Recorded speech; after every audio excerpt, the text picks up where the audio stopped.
Thank you, Senator Pocock. Senator Little. Thank you. I rise to speak on the Fair Work legislation amendment, Secure Jobs, Better Pay Bill 2022.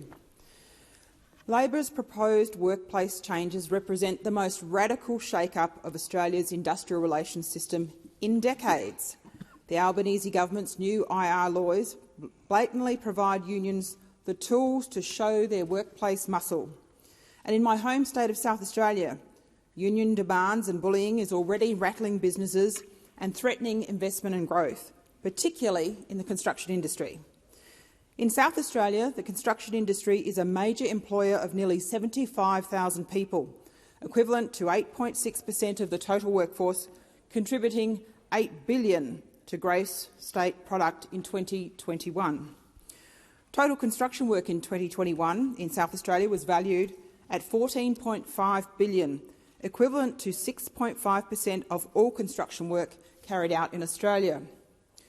This critical industry to the South Australian economy is being put at risk by this IR bill, which is turning investment and developers off from financing building and infrastructure projects that employ many hundreds of South Australians. Among these developers to voice concerns is well-known Adelaide property developer Theo Maris, founder and chairman of Maris Group, who raised the risks of millions of dollars in investment and scores of jobs. His next project, the Rymel, a $27 million, 16-storey apartment complex, could be unviable amid instability and uncertainty in the sector. He's not anti-union, but has said a lower-cost state such as South Australia cannot compete with the eastern state wages and conditions as demanded by the CFMEU. Already the CFMEU is spending tens of thousands of their members' money to wrap an Adelaide tram completely in the CFMEU slogan, "A Union of Opportunity." Their membership drive is up and running absolutely in South Australia. Trade union membership Australia-wide has been in decades-long decline and stands at 14% nationally and 14.1% in South Australia, as outlined in the latest ABS stats. We heard in Senate estimates that union membership will likely rise with the passing of this bill. Labor says they stand for regulation, transparency and women, but not, it seems, when it relates to its union paymasters. Recently, in the Education and Employment Senate Committee, a union-aligned think tank organisation, Per Capita, told us it draws the line at accepting donations from the CFMEU because of its treatment of women. Yet Labor dances with them when it suits. Let me demonstrate the hypocrisy. During the SA state election, the Labor Party accepted, then later returned, a donation of some $125,000 from the CFMEU. This is bad for the economy. Master Builders SA has outlined that workers were being intimidated to join the CFMEU, while builders were being pressured to agree to pay deals that could send them broke. Business SA, the Australian Industry Group, Motor Industry Association, SANT, SA Wine Industry Association and Australian Hotels Association have raised concerns over this legislation. Business told you their concerns, yet they got ignored. At a time when businesses are struggling with staff shortages and rapidly increasing power costs, this is yet another impost. Nothing in your plan for cost of living for Australia, let alone businesses that employ them.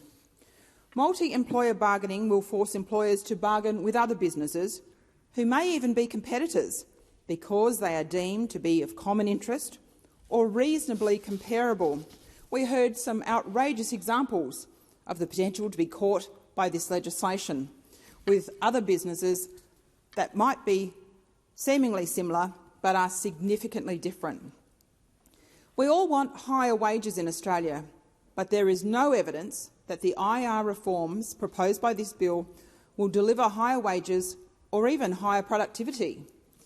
In fact, based on comments from employers, the people who employ Australians, remember, that's not the unions and it's not the government. The evidence from them is quite the opposite. Earlier this month, in my home of Adelaide, a group of union workers launched industrial action against a South Australian-based crane company vowing to not fold until they receive a pay rise and better conditions. That type of behaviour is not conducive to constructive negotiations in any responsible way, and abolishing the ABCC does not help that. It was claimed the union rejected a 16% pay rise, instead demanding a pay rise of 25%. The crane service employs 78 people. And if you think the Senator Pocock deal doesn't make this bad bill better, think again. These minor amendments will do nothing to allay the concerns of small, medium family businesses across Australia and in my home state of South Australia. Changing the definition of a small business from fewer than 15 employees to fewer than 20 goes nowhere near far enough and still includes casuals. The other suggested amendments are minor and have no real impact on the overall bill. But let me tell you what we understand is the impact. This bill could affect 350,000 South Australians who work in the 145,000 small businesses in South Australia.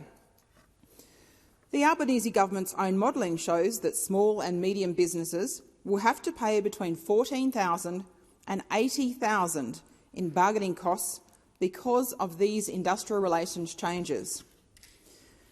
There is a basic calculation error by the Department of Employment and Workplace Relations in the regulatory impact statement, which means the bargaining costs for medium businesses will be $5,000 higher than documented. That error means that medium-sized businesses will pay over $80,000 when roped into multi-employer bargaining, rather than the $75,184.48 figure quoted in the document. We know that the Labor Party doesn't have regard for businesses or the jobs it creates, but surely it must have been important to get the numbers right. This bill, in the very short time we've had to examine it, has been exposed as an absolute shambles, hastily conceived, designed only for their union paymasters. The Coalition Senator's dissenting report is the most accurate portrayal of this bill and what it will do to Australian businesses and the people employed by them.